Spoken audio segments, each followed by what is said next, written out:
Jongens, het heeft even geduurd, maar ik zie weer eens verkeulen. Dus dat is een mooie gelegenheid om weer een Weltspraken podcast aan te grijpen. Vandaag zitten we met een speciaal gast. Dan hebben we al eerder was. En dan komen we goed met je, dus dat dagen we dat doen nog een keer. Maar dan kan je even niet stilzetten. Want dan heeft onderwiel even een verhalenbundel uitgebracht. En hij heeft misschien wel het ulste Twijnse veun. Wie zit hier met Chris Kenter?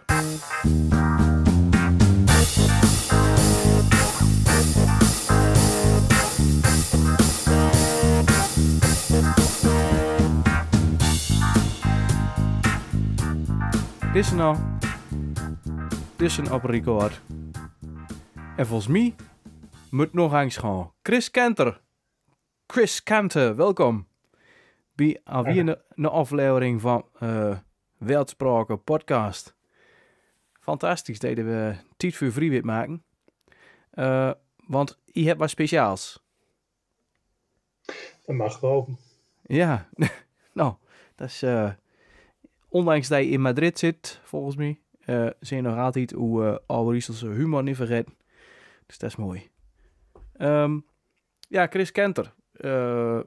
Hoe kan Chris Kenter wat kennen? Ja, langs Neder-Saxische weg. Ik verleden jaar een verhalenbundel uitgegeven bij het Huis van de Taal, de Drentse organisatie. Dus Drentstalige verhalen. Ja. Weer ben ik ook wel gangs op internet, op Neder-Saxische Wikipedia. Oh ja. Ik ben er vooral bezig met Neder-Saxische literatuur. Literaire kanten. Ja. En nou ja, dat heeft ook te maken met waar we vandaag over praten, geloof ik. Ja. Want je hebt wat speciaals ervoor, als ik het zo mag zeggen. Ja, ik geloof dat het via Gooitsen van der Vliet, de bekende Twentse taalman, met zijn Twentse taalbanken, dat door stuiten, op zijn website dus, op een aardig old tekst. Een oude samenspraak op dialoog. In het Neder-Saxisch. Ja. Maar old wil dus zeggen in dit geval 1672. Dat is heel oud. Dat is vrij oud. Zeker wat Neder-Saxisch aanbelangt. In onze contraien. Maar daar was weer niks over. Nou, zo goed als niks over geschreven. Niks moderns. Geen moderne uitgave van. Gewoon de oude tekst van toen. Een facsimile, een scan kun je op internet vinden. Maar weer was er niks. En met dat tekstje ben ik langs gegaan. Ja. En Loor hebt hij ook gewoon langs zijn gekeken. Al die jaren. Meer of meer wel.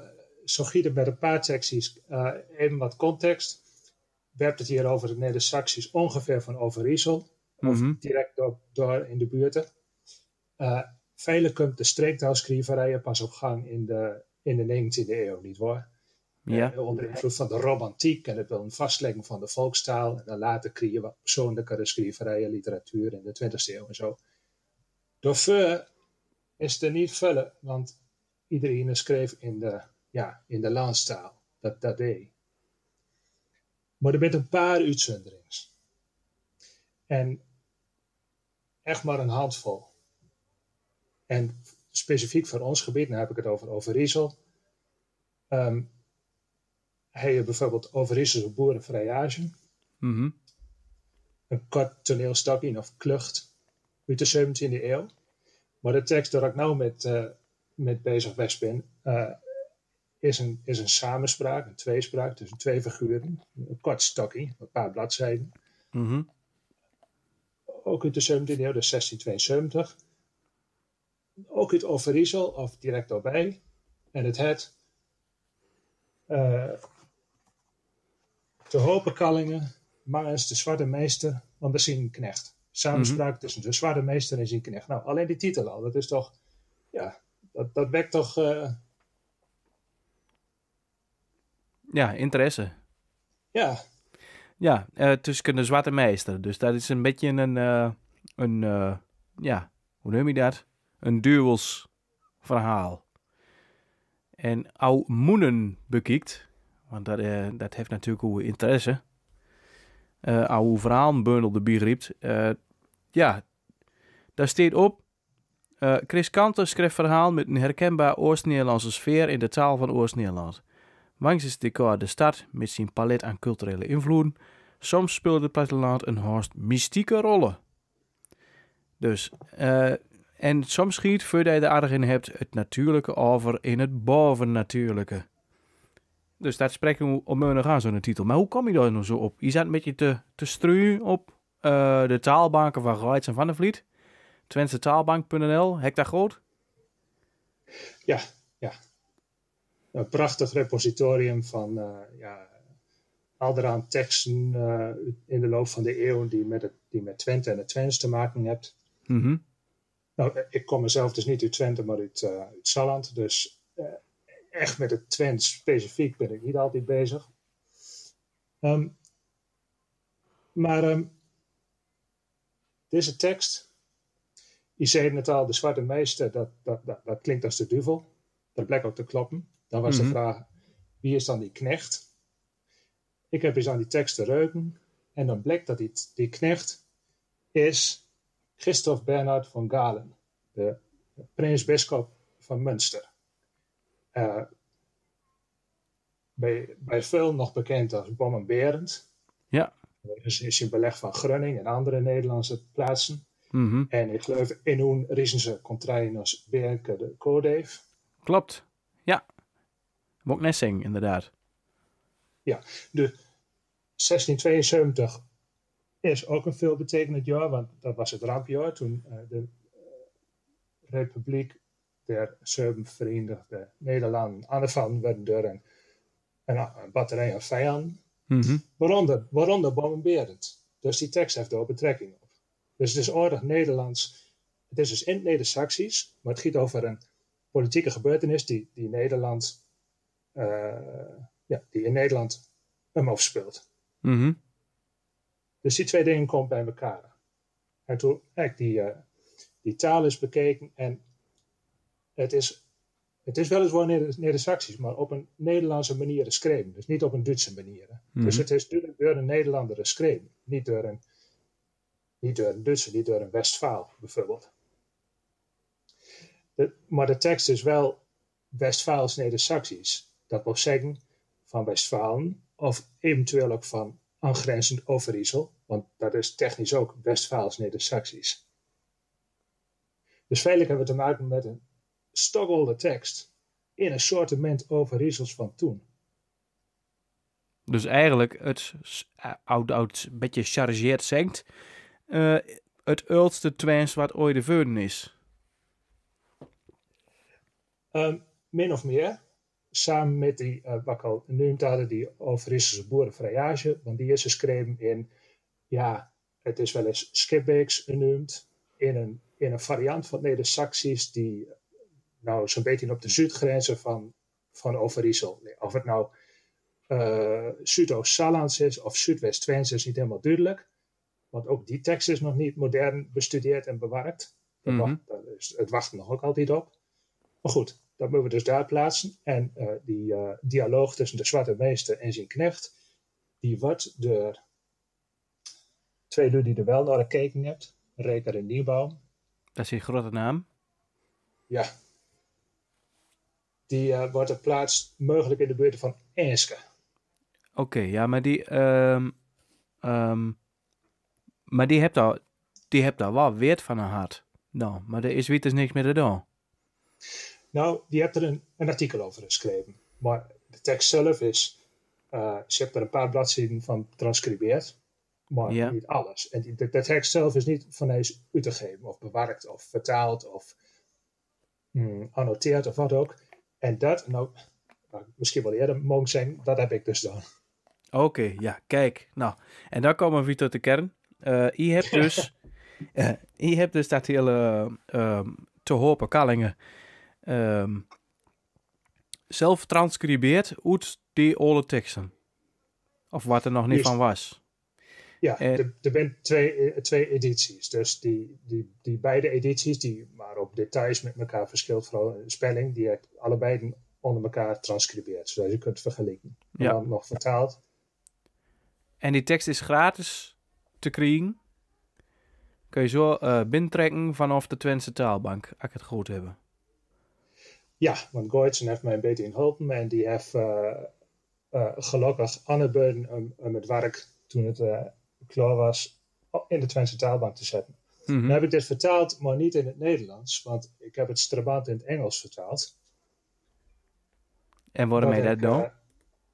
Nou ja, uit Strabantigheid, Ja. maar ook zodat aan beide kanten van de Paal de Duitsers en de Nederlanders die interesse hebben in het Neder-Saxisch. En het giet hier om Neder-Saxisch dat ongeveer plaats moet worden op de grenzen van Nederland en Duitsland. Mm-hmm. Dat die allebei een moderne Engelse vertaling in plaats van in het Nederlands hebben de Duitsers er lastig met. In Duits hebben de Nederlanders het er misschien wat minder lastig met, maar toch. Mm-hmm. Maar het Engels maakt het universeel. En bovendien, als je stelt, er zit ergens in Amerika, zit er iemand die, een historicus die best veel interesse heeft in Bernhard van Galen en zijn invasie van Nederland in de 17e eeuw. Nou, je hebt misschien ook al wat aan zo'n tekst. Ja. En die zal waarschijnlijk niet ontzettend goed toezweden met 17e eeuws Westvaals Neder-Saxisch. Vandaar. Hey, maar nog ook met de stokken, hè? Heb je ook alle dag aan de Nisaske schriftwijze?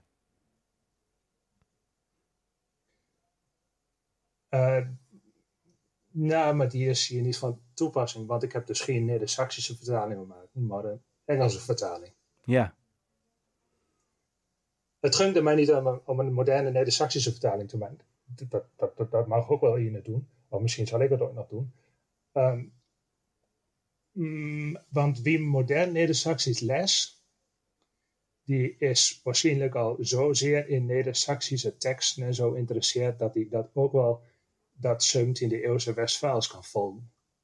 Maar de Engelse vertaling is dus echt voor de hele wereld les Engels. Ja. Voor iedereen die maar kennis wil nemen van zo'n obscuur, maar interessant stokje Mm-hmm. uit 1672. Ja, maar dat is altijd een afweging die je maakt. Hè? Is, als je alles in het Engels vertaalt, heeft het dan nog zin om het te bewaren, überhaupt?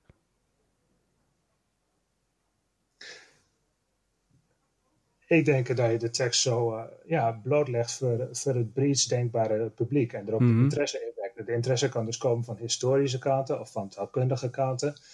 Het kan ook een hulpmiddel zijn voor mensen die wel willen proberen om het origineel te lezen, maar moeite hebben met woorden of uitdrukkingen of wat ook. Je kunt dan refereren aan de vertaling. Mm-hmm. Behalve vertaling heb ik ook wat aan annotatie gedaan. Dat wil zeggen, feitelijke voetnoten. Die deels op het taalkundige ingaat, van wat wil nou dat of dat woord zeggen. En deels ook op de historische context. Van, Ja. Waar gaat het hier feitelijk over? Want het is een tekst die niet direct de dingen bij de naam noemt, maar allemaal een beetje toedekt. Want het is geschreven op het moment dat Bom Berend amok aan het maken was in Oost-Nederland. Dat is het interessante. Mm-hmm. Dus de invasie was in volle gang. De schrijver was waarschijnlijk bijna zeker, zal ik zeggen, een Oost-Nederlander, een Overijsselaar. Ja. Wie was de schrijver? Die is anoniem. Goits noemt ergens een kandidaat, meen ik, maar die anonimiteit, die heeft dus te maken met de actualiteit destijds van de gebeurtenissen. Die schrijver wil niet voor het voetlicht treden. Ja, maar dat kon hem de kop kosten natuurlijk. Eventueel, als die bezetting van Oost-Nederland door de Münsterse troepen permanent was gebleven, dan wel. Ja, dus ik kan me daar wat bij voorstellen. Nou is wel de inleiding tot de dialoog is ondertekend door ene Justus Niepertang. Ja. Maar Ja, er is heel wat oude dingen aan te zeggen natuurlijk. Hoeveel mensen werden toen gedoopt met de naam Justus Niepertang? Ja, dat weet ik niet, want ik zit niet zo toes in het 17e eeuwse Neder-Saxische dorp gebruiken. Maar Nou, justus, dat klinkt als justitie, gerechtigheid. ja, iemand die het recht aan zijn kant heeft, meent te hebben. Niet Ja. betang, iemand die vernietig knipt, misschien wel. Ja, een knieptang, ja. Of, Ja, het is duidelijk een pseudoniem. of een gaveltand. Wat wil dat zeggen? Zo'n deken, zo'n kroepdeken, met een gaffeltang, zeg maar. Met 2 van die klauwen. Van die kleine dekens die altijd op vochtige sters of dus dreurige sters voortkroept, zeg maar. Oh, een oorworm. Een Zo. oorworm, ja. Ja. Nou goed. Nou, ik weet niet of de schrijver hem zelf met een oorworm wil vergelijken. Maar een knieptang is iemand dat van zich afbidt. Ik denk het wel. En richting de bisschop van Münster. Want de tekst, kort gezegd, is de duivel die maakt Bernard van Galen bomberen 's nachts wakker. Houdt hem uit bedden. En Bernard zegt, ik kom mij altijd plagen. En je jut mij altijd aan dat ik oorlog moet voeren. Maar het giet altijd mis. Altijd dat ik een land binnenvallen, dan word ik op een gegeven moment verslagen. En hij zit in de put, maar de duivel die jent hem, die stankt hem, die pot hem op, die bedreigt hem. Het is dus een tekst die vreselijk, waar Van Gaal niet goed uit de verven komt. In orde te kijken gezet wordt. Door deze pseudonymische Justus Niepertang. Dat die Niepertang waarschijnlijk een Overijsselaar was, denk ik. Hij die tekst leest, ik kreeg meteen de indruk dat het een is die opgegroeid is met Neder-Saxisch, met plat. En dat ook de volksaard wat kent, zeg maar. Maar die helemaal thuis is. Ja. Ja, ik zag inderdaad, want ik heb toen zo'n 3 kwart duur lezen. Ik was nog gangs, maar hoe hou dit al of ik hier. Inderdaad, het gaat toe ook al oude zoeken. Als ik het zo bekijken. Op een gegeven moment dan gaat het al... als je te veel zoekt, dan moet je maar even naar boeten en dan moet je maar spien, dan moet je maar kotsen en dan kan je zo over dan. En dat is ook wel typisch voor dit soort teksten, kluchtige teksten, waarin vullen over zoeken en speen en En drieten dat soort de lichamelijkheden. Ja. Ook in de andere kluchten, de paar kluchten uit die tijd in de Saxies komt dat terug. Lukevent, de boerenvrijage. Ja. Hey, wat wil je nu, wat hoop je hier met te bereiken? Denk je dat hier volle aandacht voor gaat komen? Heb je al reacties gehad überhaupt? Of overheupt, moet ik zeggen? Nou, reacties in de zin van Ludie zegt, mooi, ik ga het lezen. Ja. Veiligheid dit er omdat het mijzelf interesseert. Wat de wereld te wieden met zelf weten. Maar wat wel mooi zal weten, en feitelijk ook wel noodzakelijk, zal weten een moderne uitgave van deze oude teksten. En dan heb ik het specifiek over 3 teksten die van belang zijn voor Oost-Nederland. Oost-Nederlandse cultuur, Oost-Nederlandse taal, historie. En dat bent deze dialoog tussen de zwarte meester en zijn knecht. De Overijsselse boerenvrijage. Wat giet over een trouwpartij en de koehandel die daarover voert met worden. En de derde tekst is Lukevent. Dat giet over een Westfaalse immigrant die in Nederland kunt werken. En de taal daarvan is min of meer Achterhoeks. Ook weer te plaatsen op de grens van Nederland en Duitsland. Die 3 teksten, daar bent geen moderne uitgaves van. Er heeft nog geen enkele instantie, instituut, Neder-Saxisch of anderszins zegt van ja, dat is van belang voor ons, voor onze cultuurhistorie, daar moeten we wat mee doen. Ik heb wel eens een beetje in de pot, net zoals de duivel zijn knecht worden, maar er is nog niks van gekomen.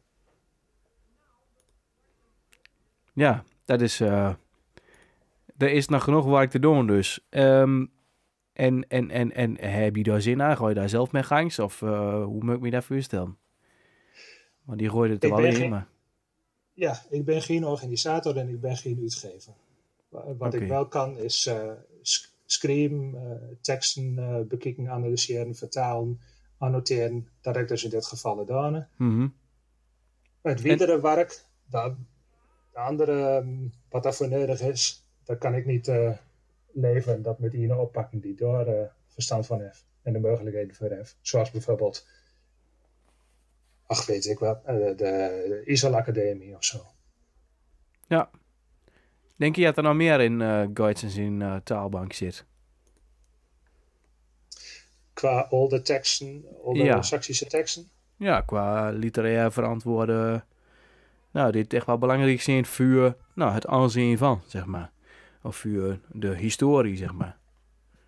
Ja, nou ja, Guides zelf, die heeft een paar jaar even wat tekstjes weer gevonden. Er zijn een paar gedichtjes over Isselse steden. En elk 10 of 12 in Drentse stad meppelt.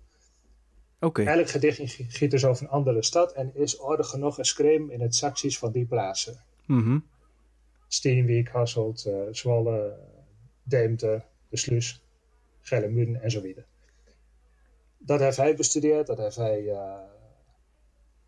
uitgezocht. Ik meen Philomene Bloemen van de ISAL Academie heeft daar ook wat over geschreven, over de taal van die gedichtjes. Mm-hmm. En dat kun je ook digitaal vinden. Ik geloof niet dat het op papier uit te geven is, maar dat zit dus ook in zijn digitale databank. Oké. Ja. Ja, maar...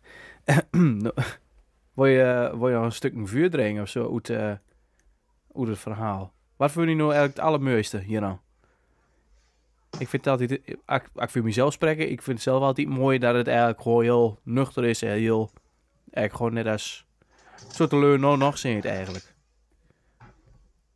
Ja, ik zal daarop ingaan. Ik wil ook even inwermen van het hele verhaal van ja, het is niet modern uit te geven.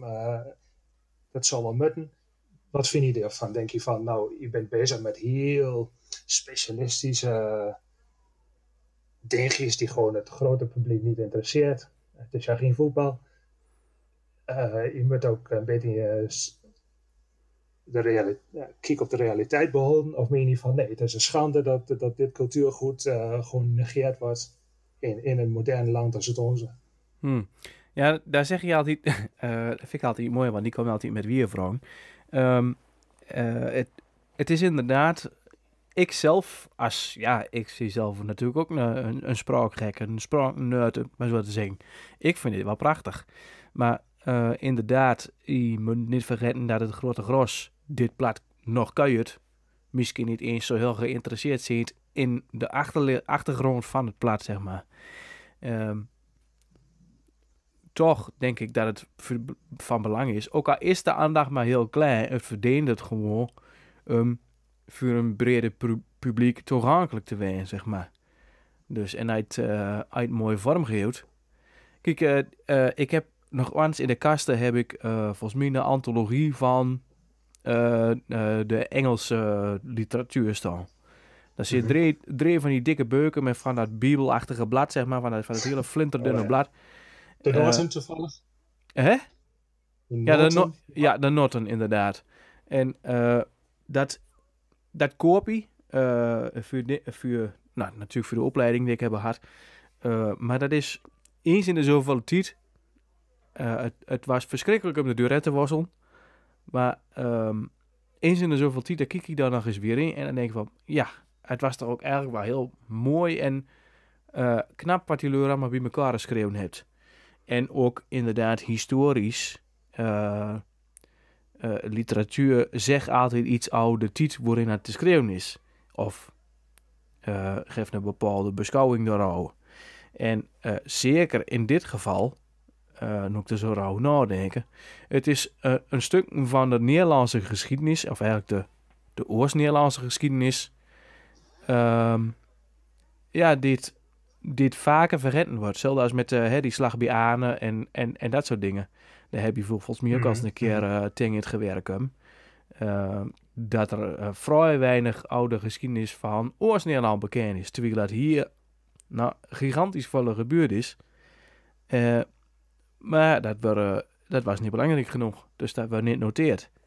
En dat kleine beetje wat er noteerd was, dat we aan de kant komen. Want ja, de 3 grote sterren van Nederland komen er niet in vuur. Ja, dat is natuurlijk jammer. De Drentse historicus Jan Poortman, die schreef arns, al bijna weer 100 jaar geleden. Bij ons in Nederland hebben we zoveel uit het westen en uit het zuiden. Met het zuiden bedoelde dus de Nederlandstalige literatuurgeschiedenis begint in het zuiden, wat nou Vlaanderen is. Mm-hmm. En zo weinig uit het oosten. En feitelijk is daar nog niet veel in veranderd. Dat plaatje van die gerichtheid op het westen, de Randstad aan de ene kant, en voor de vroege literatuur op het zuiden. Mm-hmm. Ja, dat is nog altijd van kracht. Hoeveel kinderen heb je, Martin, intussen? Nog geen ene. Nee, ook van weten. Oh, nou, ik hoor ze wel ergens. Het is hier... Ja, dat klopt. Ik zit hier kort bij het raam. En op één horen in de mooie achterbuurten van Riesen. Nee, gekheid. Maar het is hier een kinderrijke buurt. Riesen is een kinderrijke stad. Gaat heen en vermenigvuldigd u. Dat neemt ze hier heel serieus. Dus er wordt genoeg gespeeld hier boeten. Dus geen iPhone zeggen, geen iPad zeggen, geen laptops hier. Gewoon boeten spelen. Ga maar naar boeten. Juist. Nou ja, goed. Er is nog een hiaat en dat is op te vullen. Een cultuur. Oost-Nederlandse moeten dus van het luie gat afkomen en wat beseffen wat ze zullen van culturele rijkdom hebben. En dat gaat in gat. Juist. En natuurlijk zal dat niet zo populair zijn als de auto, ja. Als een avond in de wereld draait door of een belangrijke voetbalwedstrijd. Maar goed, er wordt ook boeken uitgegeven waar je bij Waanders in Zwolle rondkijkt over de armenzorg in Zwolle in de 18e eeuw. En er is ook geen volksstam voor in de regen staan om zulke boeken te kopen. Maar ze weten wel. Precies. Het worden niet overal sancties. Juist. En die wat het mooi vindt, die verdient ook gewoon een mooie uitgave, zeg maar. En dan, dat moet iemand wat doen. Dus Chris, wanneer wat er wie dan? Ja, goed. Ik draag er mijn steentje bij, maar... dat hij al doen. Juist, en er is ook hulp van anderen nodig om dat wat... Nou ja, misschien ik draagt een steentje bij met de podcast. Misschien dat er in de lust zit en een boze mail schreef naar de... Dan geef ik weer de Iersel Academie op de kop, maar je kunt ook een ander instituut bedenken. Van waarom besteed je nog geen moderne uitgave van? Ja. Onvragen, voordat ik de tussendoor denderde met een warme vragen. Van, kun je een story voordragen met die tekst? Het mooie van de tekst is, als je erin begint te lezen, het is helemaal niet zo moeilijk, het is niet zo oud dat het niet te begrijpen valt, het is niet te heliant, het is niet een of ander oud-Germaans dat totaal voor ons voor de deuren van de sleutel is. Mm-hmm. Het is modern, het is vracht modern. Ja. Streektaal. Ja, en inderdaad, ik herken er ook heel veel in. En het helpt natuurlijk ook dat het in een lettertype is wat moderner is. Want ik kan me voorstellen dat het vroegere handschrift dat wel lastiger was. Of was werd dat ook al gedrukt, dit? Of? Jazeker, het wordt gedrukt en de letter is... dat ligt aan welke editie je in kijkt, maar voor mij is de letter aardig gotisch, dus dat is wel even een puzzel. Mm-hmm. Maar ik heb de letters waar ik niet zeker van waar dat die ik natekend en die heb ik dan vergeleken in verschillende woorden en dan heb ik erbij gezet, nou dit staat voor de Z, dit staat voor de S en zo verder.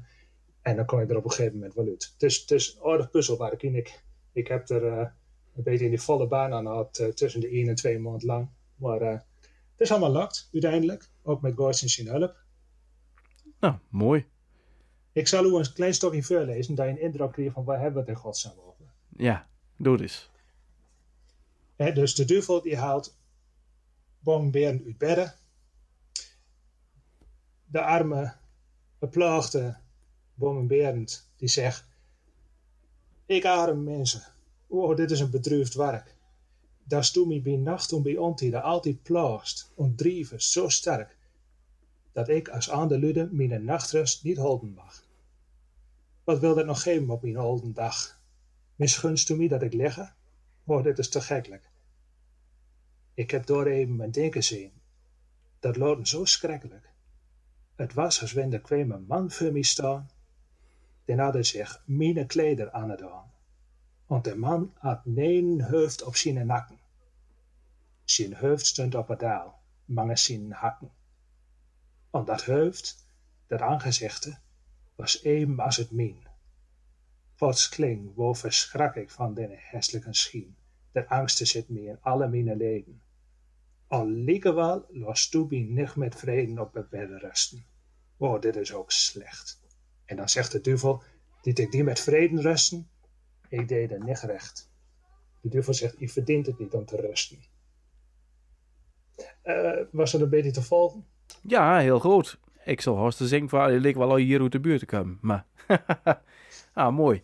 Nou ja, ik vind dat altijd wel mooi om dit soort dingen te horen, zeg maar. Maar het is voor mij ook de bedoeling dat je het uitspreekt, zeg maar.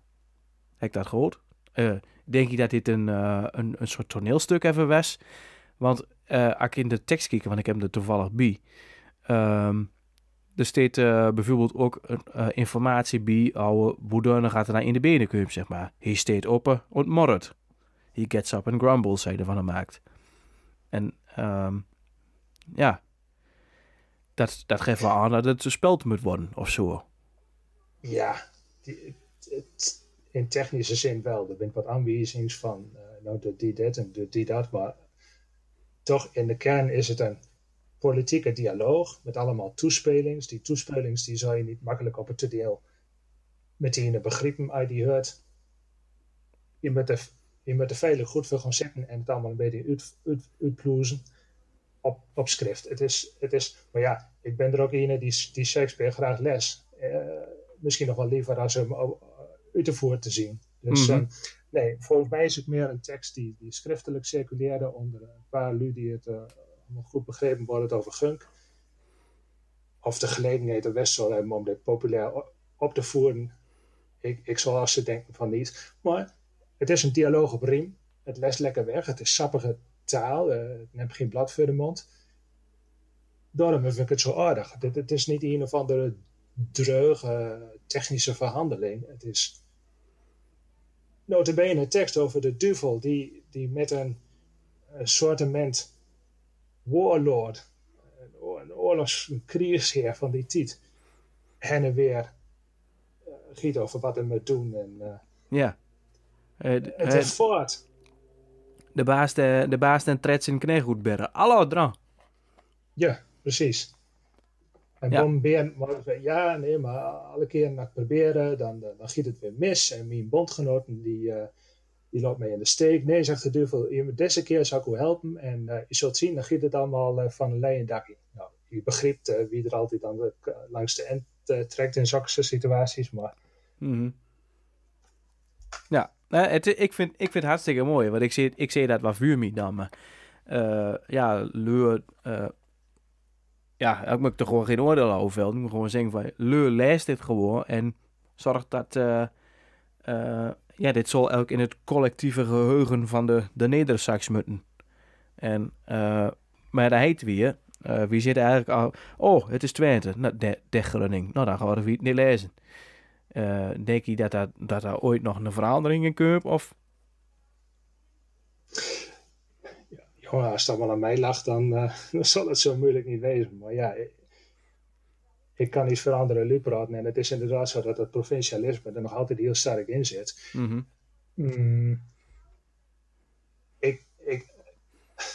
Als je dat wil veranderen, dan moet het Neder-Saxisch zelf ook een vaart hebben van... nou ja, het is wel zo dat het Neder-Saxisch begrip in het openbare collectieve bewustzijn getreden is. Dat was in de jaren 90, had nog geen ooit van Neder-Saxisch uit. Nee, ja, het begint wel meer te komen, dat klopt. Maar als vergelijking, ik zag van Wekker voorbij komen Martijn Wieling. En dan is volgens mij ooit in Groningen begonnen als hoogleraar Neder-Saxisch, maar hij noemt zich nu hoogleraar Gronings. Ja, maar dat heeft ook te maken, dat heeft hij zelf niet per se verzonnen. Dat heeft te maken met waar geld voor is, wat inricht wordt aan zijn instituut aan de rug. Ooit had je daar het Neder-Saxisch instituut, die hadden een hoogleraar Neder-Saxisch. Dat is allemaal wat teruggeschroefd. Ja. En die jongen die heeft ook een aanstelling van, ik weet niet hoeveel uur in de week, maar het komt niet aan de 40 uur. Nee, precies. En hij moet zich natuurlijk richten, moet het doen met wat hij heeft, zeg maar. Ja, en als je in Groningen zit, dan zal het wat meer op Groningen richts weer. Ja. Dus wat dat aanbelangt, het gaat ook veel om politiek en waar de centerijen voor is en zo. Maar ik denk als je bijvoorbeeld met een uitgave komt, een moderne uitgave van Drijsstap. Het getal 3 is altijd aantrekkelijk. Hè? Mm-hmm. Die geeft een moderne bewerking uit van de samenspraak tussen de Zwartmeester en zijn knecht van de Overijsselse boerenvrijerijen, bij die in Zuid-Sallands West-Twens, en van Leukevet, dus een derde toneelstuk, heb ik ook al genoemd, dat is een beetje Achterhoeks. Mm-hmm. Nou, dan betrek je direct al een regio die bestaat uit Overijssel, Achterhoek, zoals Gelderland, en aangrenzend Noord-Rijn-Westfalen. Mm-hmm. Ja, en dan zul je er natuurlijk ook meneertje Twilla bij me halen. Nee, een Twilla. Denk ik. De helden, taalkundige, die mag er ook bij als ze wil, ja. Die mag er ook zijn zeggen over doen. Maar niet zoveel uit wie dat doet. Maar, en hier valt natuurlijk een hele bult onderzoek achteraf naar te doen. Qua taalgebruik, qua wat zou je van zeggen, cultuurhistorisch. De kun je een hele bult met lus, maar zo te zeggen. Potentieel wel. Er zit wel een trieste noot aan. En dat is? Namelijk dat, Klaas Hansen Heroma, de dichter, die ooit een van die hoogleraars Neder-Saxisch was aan de rug in Groningen, die heeft ook eens een stukje geschreven over die Overijsselse boerenvrijage. En die zegt, kennelijk waren dit soort korte kluchten, in de Saksische volkstaal, populair op een gegeven moment. Want ze werden ook uitgegeven in Amsterdam. Daar werden ze dus ook wel lezen en begrepen. Zal er dan sprake kunnen weten van een soort toneeltraditie in Oost-Nederland, waar we nou nog geen goede kijk op hebben? Dat moet uitgezocht worden. En ik ben van plan dat nog eens te doen. Nou is die Herma niet zo oud te worden. Dat schijnt ook een of andere Saksische vloek te weten. Die kunt er nog wat bedenken, Arnold Raker, die niet zo heel oud bent te worden. Dus daar is niks mee te doen. Maar zo'n vraag die hij oproept van, heeft er een literaire traditie geweest in Oost-Nederland, waar we nou een beetje de kijk op kwijt bent, dat is best belangwekkend. Mm-hmm. Het trieste waar ik op aan wil, is dat veel van die kluchten, het is ook al genoemd, de graf bent. Het gaat over schieten en drieten en spijen en zoeken, fretten en wat dan niet. Mm-hmm. Vaker. En specifiek gaat het vaak over de Westfaalse poep, de emigrant die naar Nederland komt, de kiepenkerel, die hier seizoensarbeid verricht, de Hannegemaier, die het gras kunt maaien of wat ook. En daar worden de gek met aan de steunen. En sommige van die kluchten doen dat op een aardig venijnige manier. Niet zozeer de kluchten die ik nu, die als hier behandeld ben, maar er bent de andere die niet zo vrij bent. Van Isaac de Vos bijvoorbeeld, die de klucht van de mof schreef. Jawel, het woord mof bestond toen ook al. En ja, het wees toen ook op een Duitser en niet in een al te positief daglicht. Een andere klucht maakt een Twents dienstmagie belachelijk. Dat geeft aan dat in chic Nederland van die tijd, ook de Randstad, zowel naar Duitsers, Westfalen, de meeste Duitsers die hier kwamen uit Westfalen, Mm-hmm. als ook naar het Oost-Nederlander gekeken worden als een beetje vreemd, anders, andere taal, andere gebruiken, een beetje xenofobisch. En dan worden dan wel eens te gek met andere stukken en zulke stukjes voor het toneel. Ja.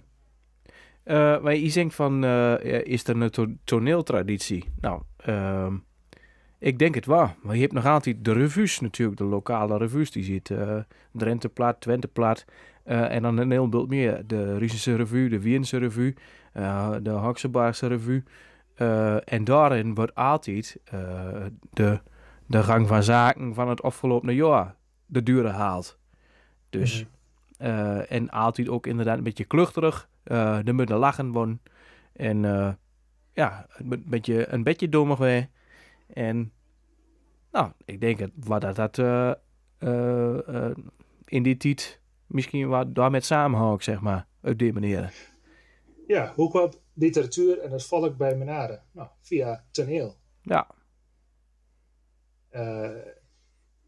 Ik moet aan Cornwall denken, een gebied waar ik veel mee bezig ben. Daar heb je de Plan and Quarry, de speelkring, de speelcirkels. Daar worden vaak religieuze, ik heb het over de late middeleeuwen, stokken worden opgevoerd en daar kwam het volk op af. In de volkstaal, in het Cornish. En Cornwall is Zuidwest-Engeland. Zuidwest-Brittannië. Ja, want Ja. ik ben toch nog wat ik zeg van, het hoort niet echt bij Engeland. Oké. Maar goed, dat is een heel ander blik warmen. Maar die revues, die bent ook in de Drenthe populair. Ik moet denken aan het Al Volk en M. Maar ik heb er niet echt zicht op hoe lange geschiedenis of dat heeft. Meen je niet dat dat echt teruggegiet op een soort traditie die er al eeuwen is? Of is dat meer wat in de 20e eeuw, zoals zoveel in de 20e eeuw, heruit te vinden is? Is dat een vraag aan mij? De revue? Ja. Nee, nou. Ja. Nou ja, goed, revue is natuurlijk een Frans woord. En die hadden waarschijnlijk ook al zoiets langer vu dat de tille. Je hebt natuurlijk volgens mij ook de Moulin Rouge en dat soort dingen, al die dingen meer. Waarin het danst we en afwisseling van verschillende scènes. Maar het is gewoon overal op de wereld hebt volker verteltradities. En ja, het zal onwaarschijnlijk blijven als er een periode in de geschiedenis was waar plotseling niet zo'n toneel gebeuren zal bestaan. Dus, precies. Ja. En ja, ik bedoel, op de een of andere manier wordt dat natuurlijk gecultiveerd in een bepaalde richting. En daar wordt dan ook weer al gezegd van zo moet en uit Hans dood dan moet het niet. Dus ik denk dat dit gewoon misschien wel een soort revue heeft kunnen wij. Of een soort geschreven revue. Maar je hebt natuurlijk ook op Riem altijd het Brulvenleed. Waarin heel veel vuur kwam. Dat schudt me zo iets zinnen. Ja, zo uit leu ging trouwen of zo, dan werd er altijd een groot gedicht vuren dreng. Ik zie zelf ook trouwd en mijn Inge Moos schreef dan een heel gedicht over mijn levensloop. En heeft gewoon allerlei dingen even op riemen zat en dat vuren dreng, zeg maar. En dat heeft ze, neem ik aan, in Plattedanen? Dat weet ik niet precies. Kan ik me niet zo goed horen eigenlijk. Maar het zal wel kunnen. Ik heb hier ook in huis een stukje papier. Het lijkt uit de jaren 40 te komen. Dat is ook een soort Noordwest-Overijssels plat. Een broofdelied. Ter gelegenheid van de trouwerijen van in. Ik weet niet of het van mijn eigen opa en oma was. Of waarschijnlijk wel van familie. Want hoe zal ik anders aan het papier komen? Het komt uit de familie. Mm-hmm. Het is een voorbeeld van wat hij noemt. Ja. En oud hebt oude grote ontdekkingen. Er was altijd een beetje onduidelijk wanneer uit Riesen de doe is kwijtraakt, de doevorm. En ik durf te zeggen dat het tussen rond 1850 even was. Ik heb wanneer in de oorlog geschreven van Noon Meister, zoals hij nou bij ons heet, meneer Van Wierenhoorn, meneer Van Wijngaarden. Dan heeft allerlei volksverhaaltjes heeft hij nog beschreven. Dat staat ook op Guides van de Vlietse Twentse taalbaken. Daar kun je er gewoon vinden. Maar daar staat allerlei korte stuks in. En ook volle dialogen, zeg maar. En er is een boek, volgens mij staat Vincents Vincents Vrieërieën en Trouwerieën. Volgens mij zo heet dat verhaalke. En daar zit een oudere kerel is daar aan. En hij heeft een jaar een beetje moor woont. En dan in één keer heeft het in zin van, noem ik toch echt wel een keer trouwen. En de wat oudere in die dingen, in het verhaaltje, de wat oudere personages in het verhaal, die kan je het nog mee doen. Dus, nou, dat vind ik dan wel weer grappig om te ontdekken. En zo een beetje duur studeert en een beetje eens een keer niet alleen maar dood alsof het domme, ja, een beetje onbenullig is, dan kun je er nog een heel beeld uithalen. En ik denk dat onze sprake een beetje kaapt wordt, duur. Dat denken van het is onbenullig en breng een zoek met op de proemenkroep, maar zo samen te vatten. Ja, tegelijkertijd is het, juist als je nou die oude teksten kijkt, dus je probeert er wat literair met gangs te weten, een beetje op een intellectualistische manier, als u dat interesseert, dan zie je juist van dat concept van het brekkenzoeken op de proemenkroepen, dat bestaat al eeuwen. Ja. Want feitelijk met veel van die kluchten, ze zijn niet allemaal even grof. Die boerenvrijerijen is heus niet zo grof en ook geen xenofobe tekst. Het gaat wel een beetje over onnozele boeren die met worden op de juiste weg geleid door meneer Pastoor. Dat wel, maar ja, teksten van vroeger zijn vaak aardig didactisch in die zin. Voor het nut van het algemeen en besef van staansverschillen en zo verder.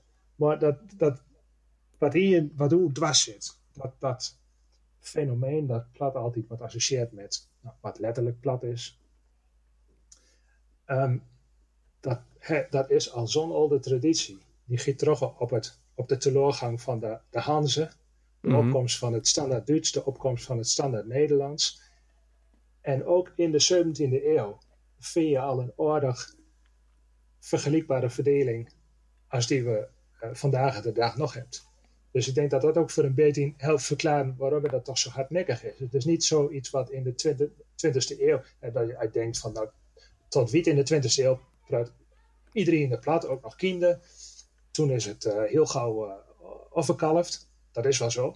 Maar het is niet dat die houding, die neerbuigende houding tegenover het Neder-Saxisch wat nees is. Dat is al heel oud. Dat met de ondergang van de Hanze, van de economische powerhouse van Noord-Duitsland en Oost-Nederland, de opkomst van Holland, de opkomst van Midden- en Zuid-Duitsland qua economie, qua taal, dat is al zo lang aan de gang. Ja, dat klopt. Ze zijn ook altijd, zeg maar, de rollende eeuw. De rollende eeuw van Holland is de neergang van Oost-Nederland. Eigenlijk. Of eigenlijk is West-Nederland is juist rieker geworden doordat het met Oost-Nederland niet zo goed ging. En ze zeggen ook altijd, er is vrij weinig schreeuwen in die tijd. Maar dat had er natuurlijk ook mee te maken met wat er allemaal gebeurde in die tijd. En ja, natuurlijk de pest daar. Bernhard van Gaal, dat manches eens een keer kunnen bombarderen. En dan hou nog de Spanjaarden dit als kort houden. En dan hou nog de Stoortsen en al die dingen. Dus ik heb al gehoord, half Nederland steun leug. En in Oost-Nederland ook. Dus bijkomend fenomeen, achter ik hem zoveel bij kijken, maar bijkomend fenomeen, hoe wie er teruggegaan in de geschiedenis, hoe meer er in het Latijn geschreven werden. Want het schrijven in de volkstaal was natuurlijk ook iets wat moest opkomen. Als je niet genoeg teruggaat, dan was het bij delen ook om internationaal begrepen te worden. Net zoals ik nou naar het Engels schreef, dan grepen we naar het Latijn.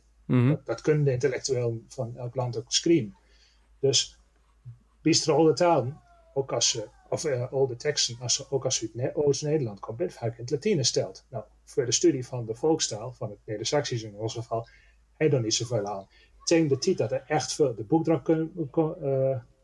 boekdrak, kunst, kump, dan is de Nederlandse taal, dus op het Hollands gebaseerde standaard Nederlands, het volle Brabantse invloed is al zo sterk dat, ja, vullen in het Neder-Saxisch kon je dan niet meer tegen. Dus wij hebben ook weer die ontwikkeling. Dat hebben we net, wij bent het te vroeg voor de West, en de Westersen die bent op het juiste moment opgekomen.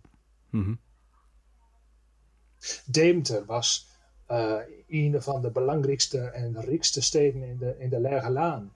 Maar dan heb je het over, inderdaad, voor de Golden Eeuw, die nou iedereen kent. De Golden Eeuw van Holland en Zeeland en de gang naar Indië en die bekende geschiedenis. Toen het in Oost-Nederland allemaal al niet zoveel meer voorstelde. Maar daarvoor waren wij lid van het Hanse genootschap of bondgenootschap van handeldrijvende steden. Lübeck, Bremen, Hamburg, Zwolle, Kampen, Deventer. Ja. En nog verder naar zuiden, Gent en Brugge. En Antwerpen, volgens mij. Volgens mij hadden ze ook een kantoor in Londen. Ja, je had verschillende soorten van lidmaatschappen. En sommige steden waren dan volwaardig lid en anderen die waren associeerd. En die hadden inderdaad een kantoor. Bargen in Noorwegen heeft dit jaar ook gehad. En ik geloof zelfs dat Amsterdam gezien kan worden als... heeft ook een titel. Ik weet niet of het echt gezien kan worden als Hanselid. Maar dat is wel heel specialistisch nou. Als je kijkt naar heel oude Oost-Nederlandse volkstaal op schrift, dan kom je bijvoorbeeld ook bij de moderne devotie. Ja. Dat is ook Dat is ook zo. Het is een beetje een onderbelicht stukje cultuur, erfgoed van specifiek Oost-Nederland. De moderne devotie was dus binnen het katholicisme, voordat het protestantisme opkwam, was het een beweging richting minder officiële structuur, meer direct contact met God, versimpeling, verdieping, persoonlijke devotie. Geert Grote, uit Deventer, had er veel mee te maken. Johan Seelen uit Zwolle. Heeft dat ook... Floris Radewiens. Zegt het niet op. Heeft dat ook met de Mennonissen te maken toevallig? Dat kun je ook goed zien, toch? Nee. Nou ja, in zozeer dat... Je hebt altijd een beweging tussen godsdienst die neigt naar institutionalisering en formele structuren. En dan bent de Willu die zegt, nou wacht even, maar dat is al die pracht en praal, dat is niet waar het om giet. Het giet om niet al die gouden mijtes en ritueel en zwijnende wierook potties. Nee, het giet om de persoonlijke verdieping en vroomheid en het contact met God en een goed leven leiden. In die zin gaat de Mennonieten ook wel in die laatste richting, maar dat Menno... ja, den Vrees. Dan ben ik even de achternaam kwijt. Simons of zo? Ja, Menno Simons. Die kwam inderdaad uit Friesland. Ja. Je noemt het natuurlijk omdat er nou ook platpraters bent die Mennonitisch bent in gemeenschappen in Zuid-Amerika en Canada en Oekraïne en zo. Yep. Ja, maar dat zit wel los van de moderne devotie. Dat zijn twee verschillende fenomenen. Nou. Daar ook wat later op. Yep. Ja. 1800. Heb ik dat gehoord? 1700, 1800. Poeh, die Menno Simons... Mogelijk 18e eeuw. Misschien zijn het wel hele domme dingen nou. Steek wel op Wikipedia. Kijk op Wikipedia, daar je het antwoord weer. Ja. Zo is het. Maar nu heb je dus dat hele spullen gemaakt. En je vraagt eigenlijk om een heruitgave van het hele spulke. En dan? Nou ja, dan zetten wij dat allemaal in de kasten. En dan kunnen we allemaal op Tiet naar huis. Ja. Je bent toch wat met doen leven? Ja, dat klopt. Nee, ja, het heel doen van de straten. En nou, het is hartstikke mooi voor de leur dit ervan hoort. Dat klopt. Maar datzelfde geldt natuurlijk voor moenen. Ik ken het hier. Het is alweer even alleen dat ik hem lezen heb. Dat moet ik bekennen. Maar ik heb hem lezen. En ik had hem binnen 2 dagen uit. En ja, Boerumme geeft een kerel van nog geen 40 een boek in plaats doen. Nou ja, omdat hij dat kennelijk aardig kan. Terwijl hij Engels en Frans en Spaans en alle weldspraken die ken hij. Ja, maar ik hoor er wel van krangigheid. En ik heb het al eens eerder her en der gezegd. Martin Koster, de Drentse schrijver, die nu schreef in Drents de show van het leven. Het is anders als anders. En waarom zal hij het doen precies zoals alle anderen? Dezelfde muziek die nou populair is. Waarom we met iedereen fan weten van hoe heet die man met die leeuwenmaan. Ed Sheeran. Oh, ja. Niet dat ik per se dat er wat mis is met die man's muziek, maar waarom we met iedereen, de hele wereld, nou op een bepaald momentum starten op, nou ja, het is ook wel weer begrijpelijk, je had dat ook met de Beatles, die maken beslag van rekening ook goede muziek, maar het heeft ook wel wat om juist een andere richting op te gaan als waar iedereen ermee bezig houdt in de openbaarheid. Ja, meen je niet? Maar Chris, het is natuurlijk veel makkelijker als iedereen dezelfde spraak spreekt. Dat is toch zo? Ja, altijd maar moeilijk doen en je verstaat elkaar niet. En daar komt de misverstaan van. Dus laat allemaal gewoon Engels doen. Dan, ik gooi hem er wel even niet. Ja, dat vind ik een goed idee. Maar het hoeft natuurlijk niet exclusief te zijn. Engels is de taal van de toekomst. Ben ik zelf blij om, want ik ben ja Engelstalig. Ik ben de wiesmet. Kan niet anders zijn. Beschouw je jezelf als Engelstalig, ja? Of ja. je spreekt Engels als moederspraak, of in ieder geval als een van uw voornaamste spraken? Vaderspraken. Ja. Dat was bij jou altijd al het code switching, dus Alwer en wie tussen Nederlands en Engels? Of Afrikaans? Ja, Nederlands en Engels, dat heeft altijd een rol gespeeld. Ja. Maar ja, dat zo is, dat het Engels de toekomst heeft, wil niet zeggen dat je monolinguïstisch, dat je eentalig moet weten, dat je zo weinig mogelijk moet proberen af te weten van wat er binnen nog te kopen is in de wereld. Waarom we zullen in Nederlands laten varen, waarom we voor dat matter zullen in Neder-Saxisch laten varen. En dus alle machten wat er in hem bracht of niet. Ja, het is hier levensgevaarlijk hier, Riesen. Voor een paar dagen stond in het Dagblad van het Noorden een stapje waarin stond, de jeugd in Grunning, die laat het Grunnings varen. En neemt nou de straattaal over. En dat specifiek worden er dan wat woorden die ze noemt in het Sranantongo. Een van de talen van Suriname. Mm-hmm. Dus dat geeft al aan dat spul met taal en soortement meertaligheid, een soort creativiteit die een weg zoekt, er toch altijd al is. Ja, denk je ook dat dat een kans is? Kijk, de jeugd heeft natuurlijk volledige toegang tot internet. Je kunt de hele wereld over en je kunt van allerlei spraken kun je dingen shoppen, zeg maar. Je kunt overal wat voetpakken. Denk je ook dat je een kans hebt om door ons Neder-Saxisch tussen te drukken? Dat le ook daar eens een keer aan proeft. En daar is een hepken en zeg, de spraaktapas van de 21ste eeuw. Nou ja, wat je nou ziet is dat vooral jongeren op het platteland die maakt gebruik van een veilig bij het Nederlands nu, met heel veel plat erin. Dat kan zo licht weten als uitdrukking als donders mooi.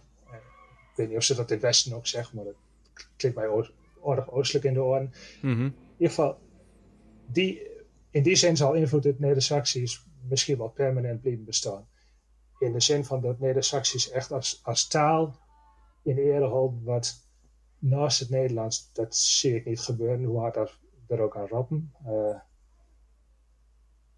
Want per slot van rekening giet het niet aan de taal zelf, want het Gronings is even veel waard als het Sranantongo en even uitdrukkingsrijk je wilt. Maar het gaat om wat is cool, wat heeft prestige.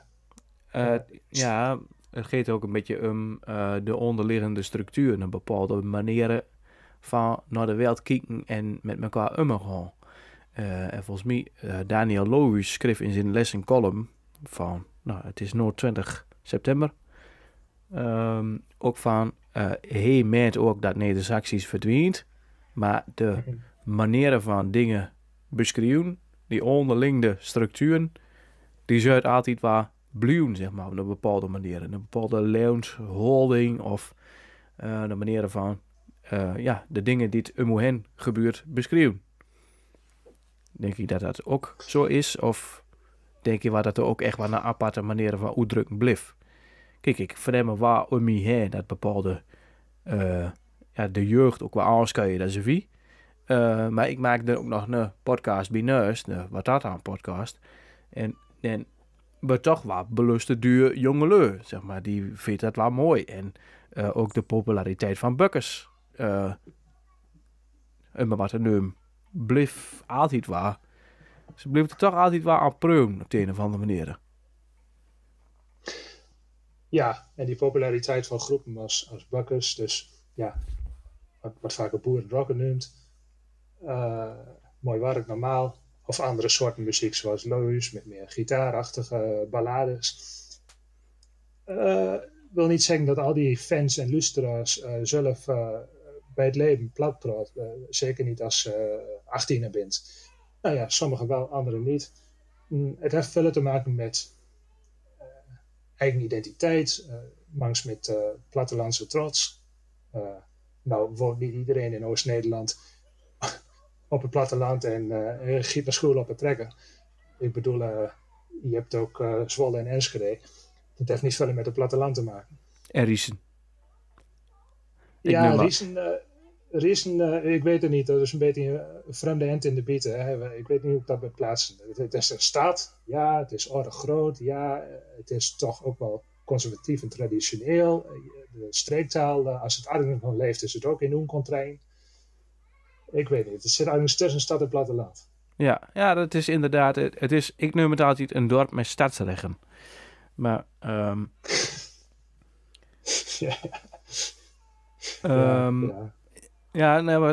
dat is het gewoon. Het is best wel een eenkennige gemeenschap.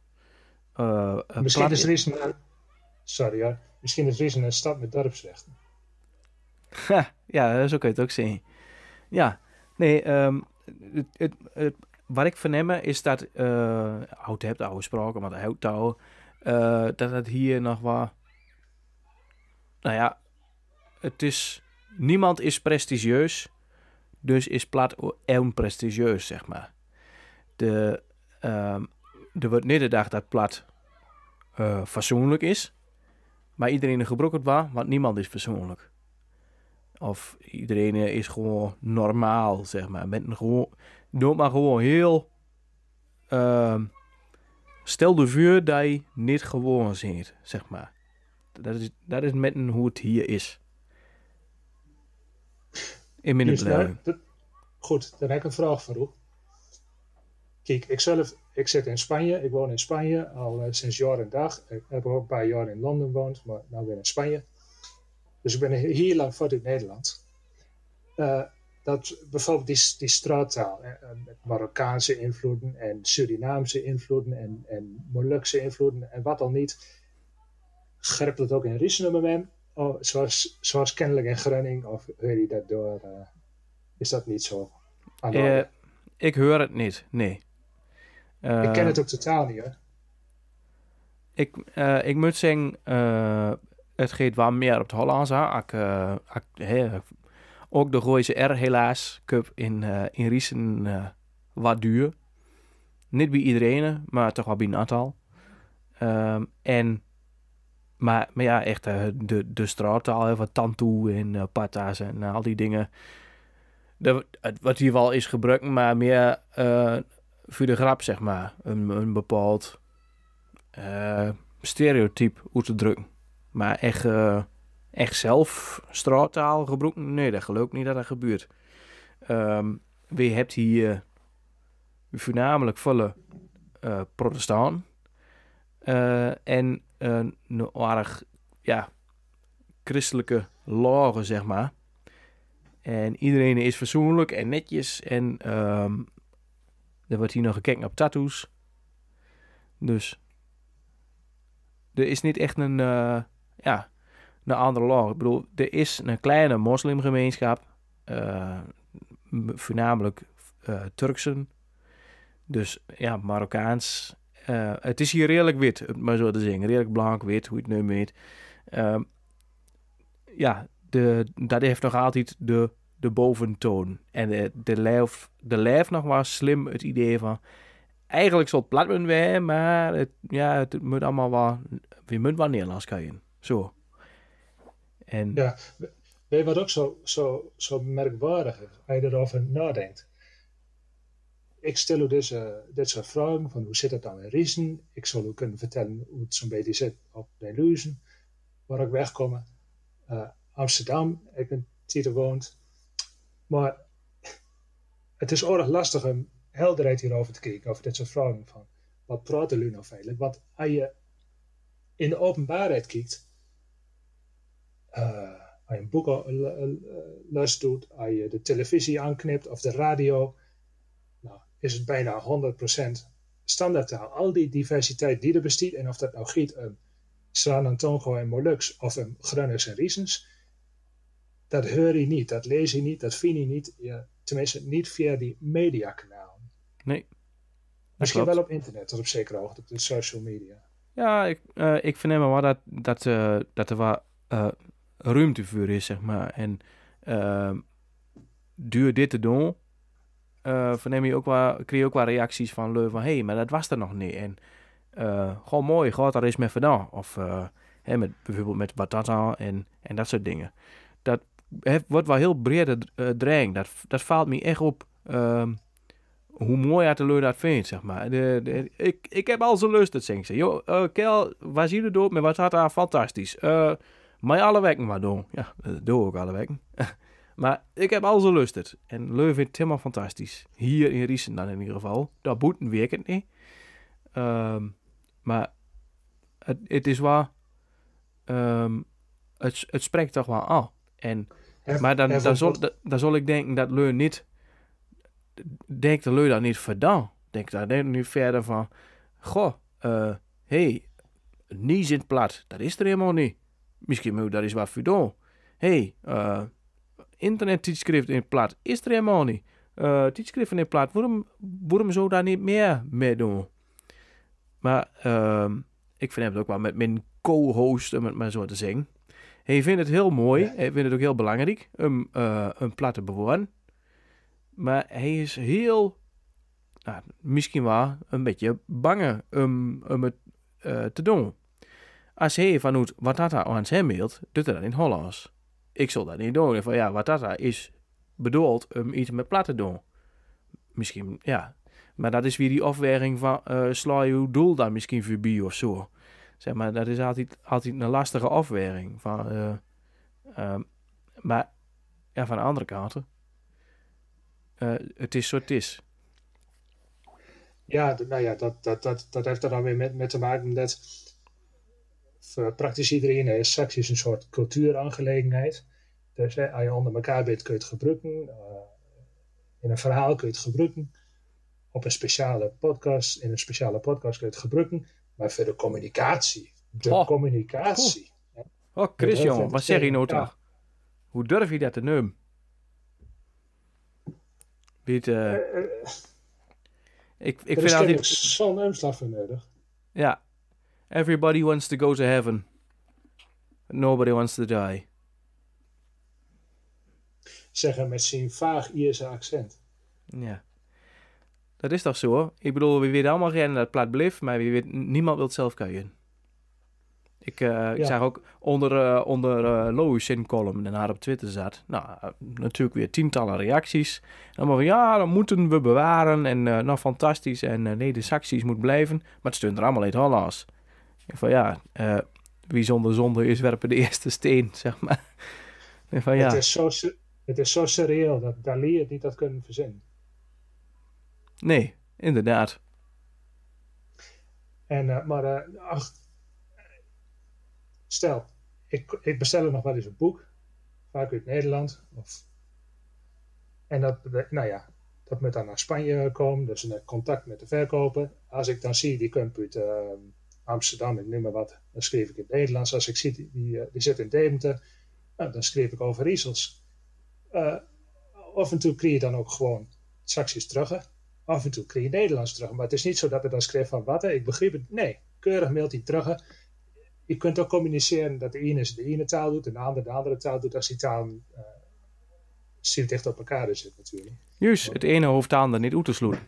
Het kan gewoon prima naast elkaar bestaan. En dat doet het feitelijk ook al eeuwen. En het grappige is, de cup, volgens mij 30 oktober, is er een congres Levende Talen, volgens mij van een van de leraarverenigingen. En dan wist ze een groot experiment doen. Dan hebben ze me voor de vraag om een soort kringgesprek te horen tussen een Fries, een Neder-Sax, een Limburger, een Brabander en een Hollander. En dan wist ik kijken of dat lukt. Nou, ik kan er weer vuur naar verklappen. Dat gaat gewoon fantastisch lukken, want iedereen wil het verstaan. En als er wil er is, dan kom je dan heel neer. En daarbij, wie doet dat dat is gewoon onderdeel van de Neder-Saxische cultuur in afwezigheid van een standaardspraak. Zo gauw, ik bedoel, wie valt altijd terug op die spraakstrategie van lusten wat naar ander zeg en in hoe eigen dialect weer terugkijken. Dat is wat wie hier, I en ik, en nou ook doet. Dus dat zit gewoon, is onderdeel van het spraakpakketje. Nou, je weet het niet, maar ik heb hier een vertaler naast mij zitten. En vertaalt rap wat hij zegt in Twents, vertaalt het voor mij in Drents, want anders begreep ik er helemaal niks van. Dan ben ik verloren. Oh ja. Ja, je zit natuurlijk ook zo anoniem, hè, met die witte platenvuur. Ja, dat klopt. Ja, en wat hij door juist zei van het een hoeft het ander niet uit te sluiten, is wel een mooi als een overarching thema voor ons gesprek. Want wat je doet met podcasts zoals Batata, een beetje nul, grappen, bakken vertellen in Twents en zo weer. En wat ik hier heb gedaan met de Zwarte Meester en zijn knecht, de 17e eeuwse tekst annoteren. Nou ja, wie er uit elkaar kunnen het haast niet linken. Toch hebben we het allebei met sancties te maken. Die zegt altijd, om het sancties in de lift te krijgen, nee, cachet te geven, moet je niet altijd verbinden met vragen, moet niet altijd op de uitgave van een boek weer een boerderij staan. Je hebt, en met literatuur, dat spreekt ook niet hele volksstam, man. Ik heb het ook al vaker gezegd, ik ben het echt roerend met eens. Ik vind het prachtig wat hij hier doet. Maar ik ben dan juist weer van de teksten en van de literatuur.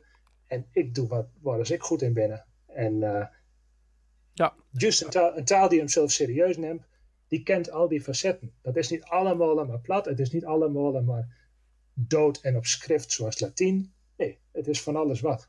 Ja, en het hoeft ook niet diepgraam te zijn. Het mag het wel weer. Het mag allebei. En dat is ook iets wat ik ook wel vaker zeg. Kijk, het probleem is dat het vaak te vullen dat plaatje heeft van de boerderijen en met de kleerdragen en de klomp en de knipmutsen. En dat er geen tegenwicht aan wordt bijen, zeg maar. Dat het alleen maar dat imago is. Breng me zoek met op de promokroep. Je hebt de gladjakkers. Trekt hele volle aan.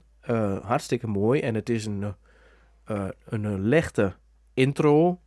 Vuurspraken. En de manier waarop ze heel veel hier toch wat denkt. Want het is stereotyp. En een stereotype is aan zo gebaseerd.